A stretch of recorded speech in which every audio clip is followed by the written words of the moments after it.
Little Orphant Annie by James Whitcomb Riley, 1849 to 1916.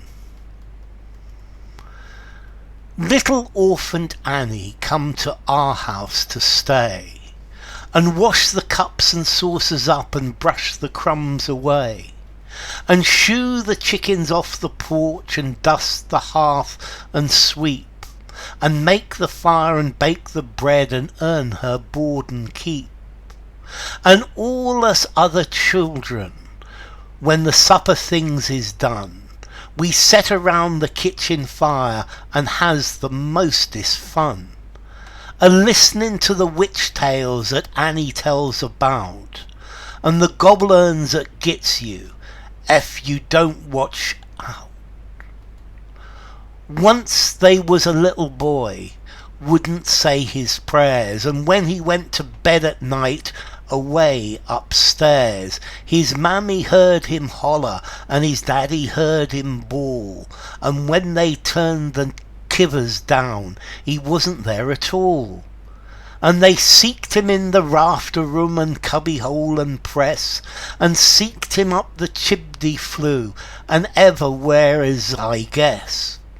But all they ever found was this his pants and roundabout, and the Gobble-uns will get you if you don't watch out. And one time a little girl 'ud allers laugh and grin, and make fun of everyone and all her blood and kin. And once when they was company and old folk was there, she mocked 'em and shocked 'em and said she didn't care. And this as she kicked her heels and turned to run and hide, there was two great big black things a-standing by her side, and they snatched her through the ceiling, for she knowed what she's about, and the Gobble-uns'll get you if you don't watch out. And little Orphant Annie says when the blaze is blue, and the lamp wick sputters and the wind goes woo, and you hears the crickets quit, and the moon is grey, and the lightning bugs in dew is all squenched away, you'd better mind your parents and your teachers fond and dear, and cherish them that loves you, and dry the orphan's tear, and help the poor and needy ones that clusters all about, the Gobble-uns'll get you if you don't watch out. Okay, this is a poem by James Whitcomb Riley. He was an American poet and author who came from Indianapolis. He was known as the Hoosier poet. And Hoosier is the name, or one of the name of the people from Indiana, and this is why the Hoosier poet. Now, this Little Orphan Annie was made into a cartoon strip in an American newspaper in 1926, and it ran, or in 1924, and it ran until the death of the person who made the strip in 1968. I think it continued even after that. There was a radio show, there was a musical, there were all sorts of things, but all of these are based on Little Orphant Annie. Now, firstly, the title itself is interesting. When he first published it, he called this the Elf Child.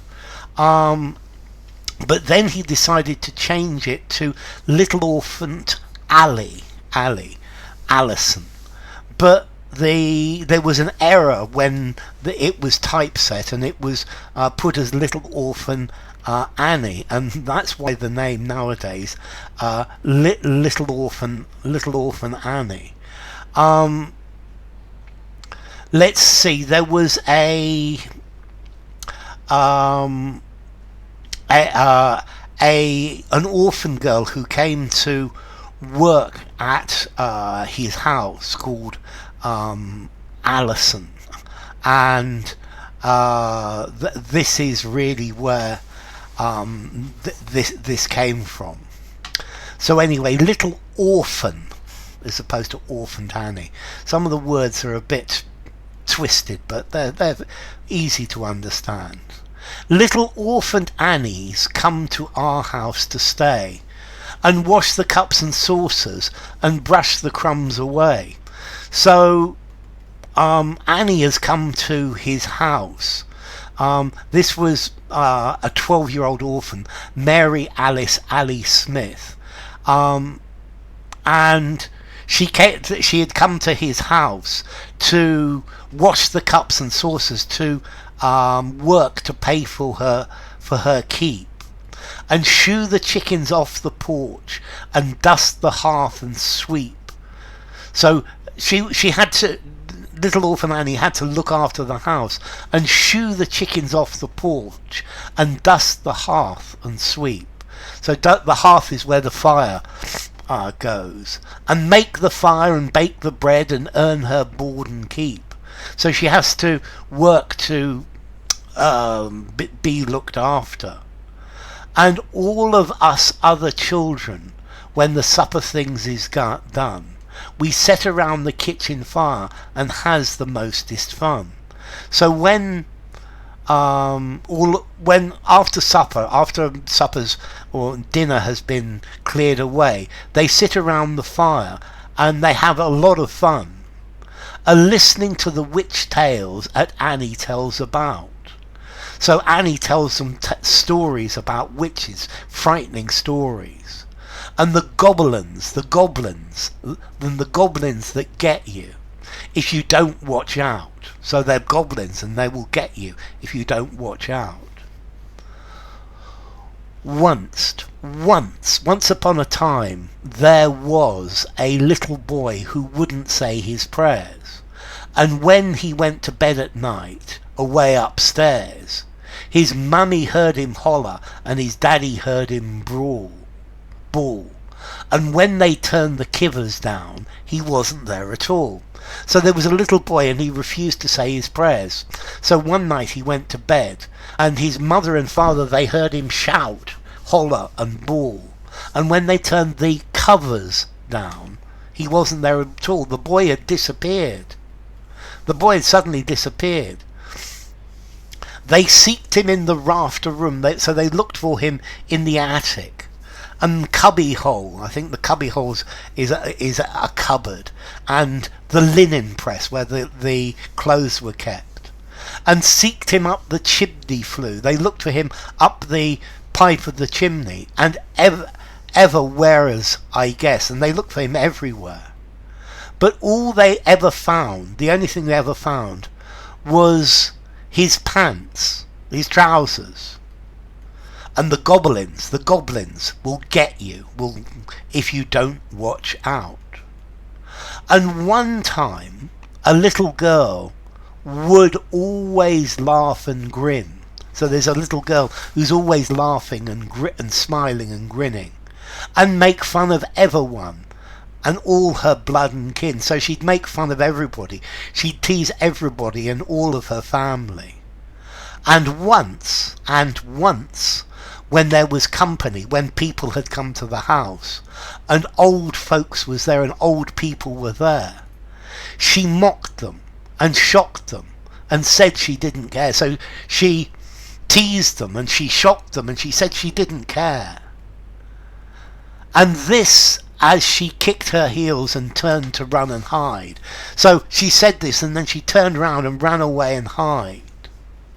There was two great big black things standing at her side.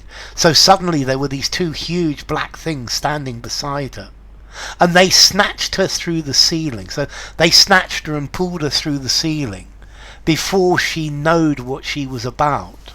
So before she knew what was happening, so she was suddenly taken away. And I guess these are the goblins, and the goblins will get you if you don't watch out.